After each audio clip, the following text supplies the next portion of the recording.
L'analyse financière a pour objet de parvenir à formuler un diagnostic sur la situation financière d'une entreprise, c'est-à-dire porter un jugement sur ses performances actuelles et futures et sur sa capacité à financer durablement son activité. Elle s'appuie principalement sur les états financiers de l'entreprise, compte de résultats, bilan et annexes. Il n'existe pas de méthodologie universelle pour conduire une analyse financière et la pratique française est d'ailleurs assez sensiblement différente de celle que l'on peut, par exemple, rencontrer dans le monde anglo-saxon, sans compter les différences de normes comptables. Néanmoins, on retrouve des traits communs à l'ensemble des approches.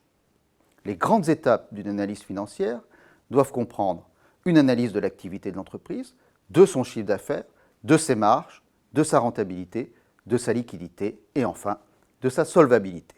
Elle doit aussi s'inscrire dans le temps et comporter une analyse historique sur les 2 ou 3 dernières années pour comprendre les dynamiques en cours.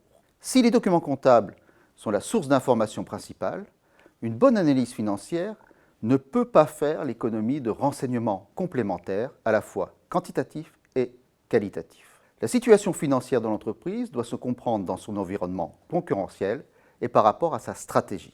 C'est pourquoi des analyses sectorielles sont-elles nécessaires pour comprendre les enjeux auxquels fait face une entreprise, ainsi que la façon dont elle y fait face et dont elle se positionne au sein de son secteur. L'analyse financière s'appuie sur des batteries d'indicateurs et de ratios dont certains ne peuvent être analysés s'ils ne sont pas comparés à ceux de ses concurrents. Par ailleurs, l'usage qui est fait de l'analyse financière dépend aussi de la nature de ses utilisateurs.